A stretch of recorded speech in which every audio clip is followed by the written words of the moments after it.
নমস্কার বন্ধুরা, বিউটিফুল সোলে আপনাদেরকে স্বাগত।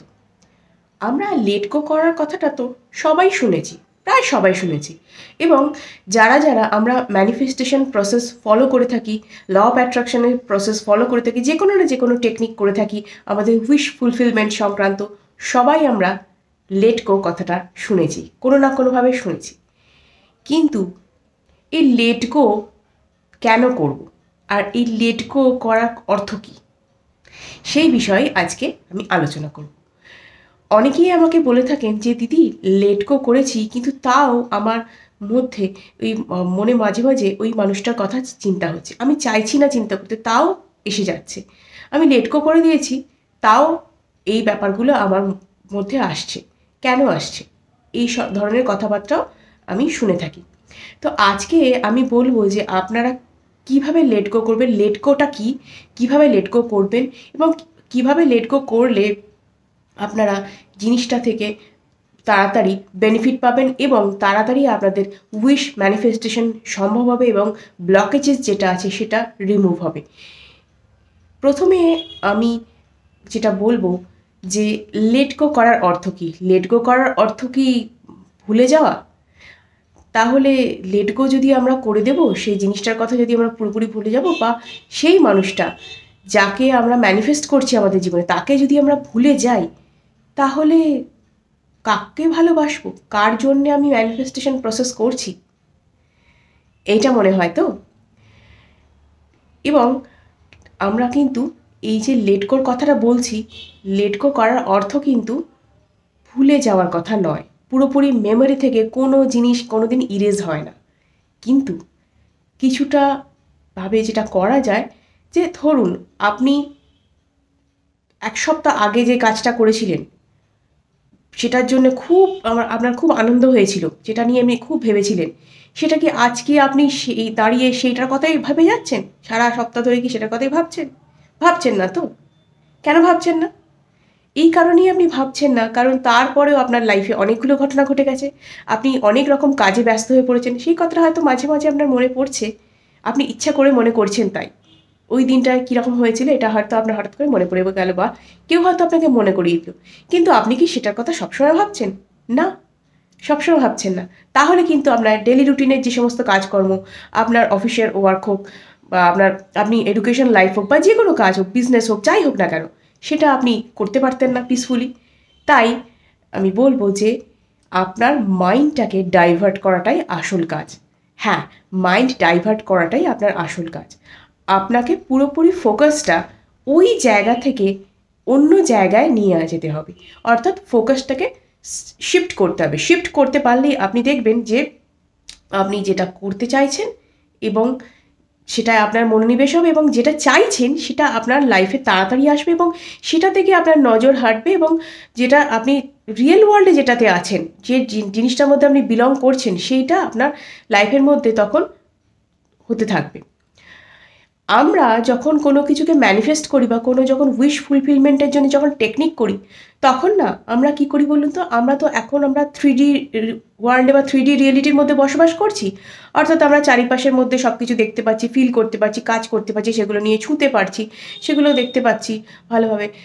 এবারে আমরা যখন কোনো কিছুকে কল্পনা করি যে ওই জিনিসটা আমার চাই লাইফে, তখন কি করি আমরা, আমরা বলি না ভিজুয়ালাইজ করুন, আপনি ভাবুন যে জিনিসটা আপনার লাইফে এসে গেছে। তখন আমরা ভাবতে ভাবতে ভাবতে ভাবতে ওই যে যে সময়টা, অর্থাৎ ফিউচারের যে সময়টা, সেখানে পেলে আমার জিনিসটা কেমন লাগতো, সেই জায়গায় আমরা চলে যাই, অর্থাৎ 5D রিয়েলিটিতে আমরা চলে যাই।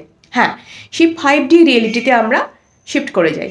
আমরা সবসময় ভাবি যে ওই সময়টা যদি পেতাম, আমি জিনিসটা যদি পেয়ে যেতাম, তাহলে আমি এরমভাবে থাকতাম, ওই জবটা যদি আমি পেয়ে যেতাম, এইভাবে আমি থাকতাম, এরকমভাবে আমার লাইফস্টাইল আমি মেনটেন করতাম, বা এই মানুষটাকে যদি আমি আমার জীবনে পেয়ে যেতাম, তাহলে আমি এইভাবে তার সাথে জীবন কাটাতাম, এরকমভাবে। বা আমার যদি বিজনেসে গ্রোথটা এইভাবে হতো, তাহলে আমি আরও ভালোভাবে ইনকাম করতে পারতাম। এইরকমভাবে আমি ভাবছি যে আমি কিভাবে কি কিনতাম, কীরমভাবে আমার সময় কাটাতাম, কীভাবে বেড়াতে যেতাম, কীভাবে কী করতাম, সব কিছু আমি ভাবছি, এবং ভেবে ভেবে আমার একটা অভ্যেসে পরিণত হয়েছে। এবার যখন আপনাকে লেট গো করতে হবে, তখন অনেকেই সেই যে ব্যাপারটা, অর্থাৎ সেখান থেকে বেরিয়ে এসে নিজের যে 3D রিয়েলিটি, অর্থাৎ নিজের যে পারিপার্শ্বিক অবস্থা, নিজের যে বর্তমান অবস্থা, সেটার মধ্যে আসতে অনেকেই পারেন না। কি করেন না, সবাই ওই জায়গাটায় আটকে থাকেন যেখানে আপনার ফিউচার রয়েছে, সেই জায়গাটায় ফিউচারে আপনি কি করবেন সেটাতেই আটকে থাকেন। এবং অনেক দিন ধরে আটকে থাকার ফলে কি হয় জানেন, সেখানে একটা রেজিস্ট্যান্স তৈরি হয়, এবং এই যে রেজিস্ট্যান্সটা তৈরি হয় সেটাই আপনার লাইফে ক্রিয়েট করে ব্যারিয়ার বা অবস্টাকল ক্রিয়েট করে কি করতে না, ওই উইশটা আপনার লাইফে আসতে। তো উইশটা আপনার লাইফে পুরোপুরি ম্যানিফেস্ট হতে বা উইশটা আপনার লাইফে আসতে বাধা দেয়। ধরুন আপনি কোথাও কোনো শপিং মলে গেছেন, ঠিক আছে, সেখানে আপনি শপিং করেছেন, করে এবার আপনাকে কি করতে হবে, বিলিং কাউন্টারে যেতে হবে, এবং বিলিং কাউন্টারে আপনাকে জিনিসটা দিয়ে দিতে হবে তাদের হাতে। তারা কী করবে, প্রতিটা জিনিস চেক করে আপনাকে প্যাক করে আপনার হাতে ধরিয়ে দেবে। কিন্তু আপনি তাদেরকে ট্রাস্ট করতেই পারছেন না যে তারা বিলিং কাউন্টারে সমস্ত কিছু চেক করে আপনার হাতে ওটা ধরাবে। এই ব্যাপারটাও ঠিক তাই, আপনি ওগুলোর তো ভেবে ফেলেছেন যে আপনার হয়ে গেছে, কিন্তু ইউনিভার্সের ওপর আপনি ট্রাস্ট করতে পারছেন না, তার উপর আপনি ছাড়তে পারছেন না যে হ্যাঁ তুমি দেখে নাও, আমি আমার যা টেকনিক করার করে দিয়েছি, এবার তোমার হাতে সব কিছু, তুমিই সব কিছুর মালিক, তুমি দেখে নাও, আমি আর কিছু ভাববো না এটা নিয়ে, আমি আমার নিজের কাজে ব্যস্ত থাকবো। এটা আপনি ভাবতে পারছেন না, তাই ইউনিভার্স আপনাকে প্যাক করে জিনিসটা আপনার লাইফে এনে দিতে পারছে না। কি বোঝা গেল তো? জলের মতো নিশ্চয়ই সোজা, নিশ্চয়ই। তো এবার আপনাকে যেটা করতে হবে, কিভাবে আপনি এটাকে ভুলবেন বা কিভাবে আপনি লেট গো করবেন। ভোলার কথা আমি বলছি না, পুরোপুরি মেমোরি থেকে আমরা ইরেজ করতে পারি না কোনো জিনিসকে, ডিলিট করতে পারি না মেমোরি থেকে। আমরা কি করতে পারি, আমরা আমাদের ফোকাসটাকে শিফট করতে পারি। এক্ষেত্রে আমরা কিভাবে ফোকাস শিফট করব, কয়েকটা স্টেপ আপনাকে ফলো করতে হবে। এবং এই ধরনের অবস্টাকল বা এই ধরনের দেরি হওয়া যেটাকে বলে বা ব্যারিয়ার ক্রিয়েট হওয়া কোন কোন ক্ষেত্রে হয়ে থাকে জানেন তো? যে সমস্ত ক্ষেত্রে আমাদের উইশগুলো আমাদের লাইফে ভীষণ ইম্পর্ট্যান্ট হয়ে থাকে, মানে যেটার জন্য আমাদের প্যাশন খুব মারাত্মক অবস্থায় থাকে, মানে এটা আমার জীবনে চাই, এটা আমার চাই তো চাই, মানে আমি নেবই এটা আর কি, এরকম একটা ব্যাপার হয়ে থাকে। ওই যেমন আপনার স্পেসিফিক পার্সন বলুন, কোনো একটা আপনার ডিজায়ার্ড জব বলুন, কোনো বিজনেসের কোনো অ্যাচিভমেন্ট বলুন, এডুকেশন লাইফে মানে অ্যাচিভমেন্ট বলুন, বা আপনার ধরুন কোনো আপনি কোনো অ্যাক্ট্রেস বা অ্যাক্টর বলুন, বা কোনো আপনি ধরুন খেলার জগতে আছেন, যে কোনো কিছু, আপনার এই জিনিসটা, আপনার এই অ্যাওয়ার্ডটা আপনার লাইফে ধরুন খুব ইম্পর্টেন্ট, এরকমও হয় অনেক ক্ষেত্রে। তো সেটা আপনার লাইফে যতক্ষণ না আসছে আপনি তো ওটা নিয়েই ভাবছেন, তাই না? এবার যেটার সাথে আপনার প্যাশন, ইমোশন সব কিছু আটকে আছে, সেই জন্য সেটা থেকে সবসময় আপনার একটা ডাউট ক্রিয়েট হয়, আচ্ছা আমি পাবো তো, আমি পাবো তো, ঠিক পাবো তো, আমি ঠিকঠাক টেকনিকটা করছি তো, এরকম আপনার একটা চলতে থাকে মনের মধ্যে ভেতরে ভেতরে। তাই জন্যে সেখান থেকে সব থেকে বেশি আমাদের রেজিস্ট্যান্স তৈরি হয়। তেমনি ওই মনের মানুষ বা স্পেসিফিক পার্সন, তাদের ক্ষেত্রেও তাই, যে আপনি যাকে ভালোবাসেন তাকে কি করে আপনি লেট গো করবেন, কি করে তাকে ছাড়া আপনি বাঁচবেন, তার কথা না ভেবে কি করে থাকবেন, এরকম একটা আপনার মনের মধ্যে সারাক্ষণ চলতে থাকছে। তাকে আদৌ পাবেন তো জীবনে, এটাও মনে হয়, সেক্ষেত্রে আপনার একটা রেজিস্ট্যান্স ক্রিয়েট হচ্ছে। তো এই জিনিসগুলোকে কাটাতে হবে, এবং কাটানোর জন্য যেগুলো স্টেপগুলো ফলো করতে হবে সেটা আমি এবার আসি। কিছু কিছু ক্ষেত্রে আপনার লেট গোটা ন্যাচারালি হয়ে যায়। যেমন আপনি হয়তো কোথাও বেড়াতে গেছেন বা কোনো কাজে হঠাৎ করে আপনি ব্যস্ত হয়ে পড়েছেন, কোনো কারণে আপনার লাইফে হঠাৎ করে কোনো ব্যস্ততা শুরু হয়ে গেছে।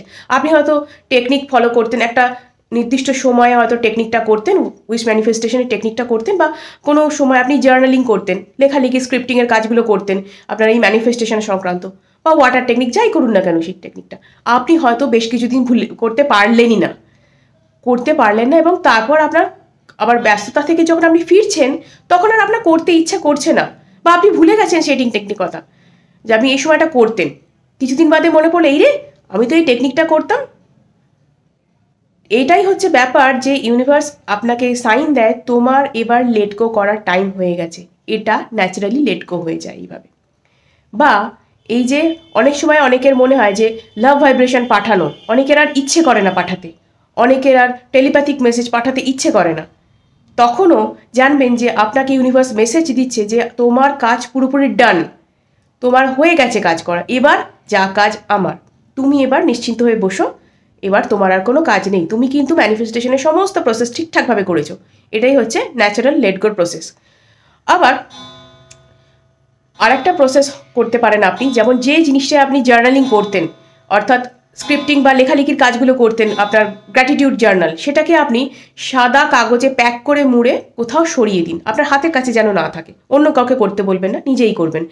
অন্য কোথাও সরিয়ে দিন এবং নিজের চোখের সামনে রাখবেন না। যত আপনি চোখের সামনে রাখবেন তত বেশি ওইটার কথা আপনার মনে পড়বে।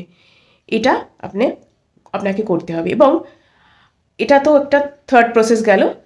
এবার ফোর্থ যে প্রসেস সেটা হচ্ছে যে আপনাকে নিজের ওপর ফোকাস আনতে হবে। এতদিন আপনি আপনার উইশের ওপর ফোকাস রেখেছিলেন, এবার পুরোপুরি নিজের ওপর ফোকাস রাখবেন। নিজের স্কিন, নিজের ওয়েট, নিজের সব কিছু লুকস, সব কিছুর উপর আপনি নজর দেবেন। নিজের হেলথ, আপনি যদি ওয়ার্কআউট করতে ভালোবাসেন ওয়ার্কআউট করুন ভালো করে। আপনি যদি জিমে যেতে ভালোবাসেন সেটাই করুন, যোগা করতে ভালোবাসেন করুন। আপনি যদি স্কিন কেয়ার করতে পছন্দ করেন সেটা করুন। গল্পের বই পড়তে ভালোবাসলে সেটাও করুন। যেটা ইচ্ছা যেভাবে ইচ্ছা। আপনি মুভি দেখতে পছন্দ করলে সেটা দেখুন। অফকোর্স কোনো ওই হরর ফিল্ম বা কোনো নেগেটিভ টাইপের মুভি বা এমন কিছু দেখবেন না যাতে আপনার অ্যাংশাস ব্যাপারটা বেড়ে যায় বা অ্যাংজাইটি বেড়ে যায় বা আপনি নেগেটিভ হয়ে পড়েন, এরকম কিছু দেখবেন না। একটু পজিটিভ থাকবেন, একটু হ্যাপি, একটু লাইট ফিল করবেন, এরকম কিছু দেখুন। বন্ধুদের সাথে আড্ডা দিন, এরকম কিছু। ওই টাইমটা যেটা আপনি ওই কাজগুলো করতেন সেই টাইমটা একটুখানি নিজেকে অন্যদিকে ব্যস্ত রাখার চেষ্টা করুন। এরপর কিছুদিন বাদে দেখবেন আপনি নিজেই ভুলে গেছেন যে আপনি ওই কাজগুলো ওই সময় করতেন, আপনার মনেও পড়বে না। যখন উইশটা ম্যানিফেস্ট হয়ে যাবে না, তখন ভাবেন আরে আমি তো এইটার জন্য এই টেকনিকগুলো করতাম, ঠিক তখন আপনার মনে হবে। তো এইভাবে আপনার লেট গো হয়ে যায়। এবং আমি তো বলবো যে ন্যাচারাল লেট গোর জন্য সাইনগুলো কীভাবে ইউনিভার্স দেয় বললাম। এর পরবর্তী কোনো ভিডিওতে আমি আলোচনা করব যে কিভাবে আপনাকে ইউনিভার্স আরও কিছু সাইন দিয়ে থাকে লেট গো কীভাবে করতে হবে, এবং লেট গো সময় কিভাবে এসে গেছে আপনি কিভাবে বুঝবেন, কিভাবে জানবেন যে এটা আপনার লেট গো করার সময়। এটা আপনি বুঝতে পারবেন সেই সমস্ত সংকেতগুলো বা ইউনিভার্সের সাইনের মাধ্যমে। ভিডিওটা যদি ভালো লেগে থাকে অবশ্যই লাইক এবং সাবস্ক্রাইব করুন এবং অনেকের সাথে শেয়ার করুন যাতে তারাও এই বিষয়ে উপকৃত হতে পারে। আজকের মতো এটুকুই, ধন্যবাদ।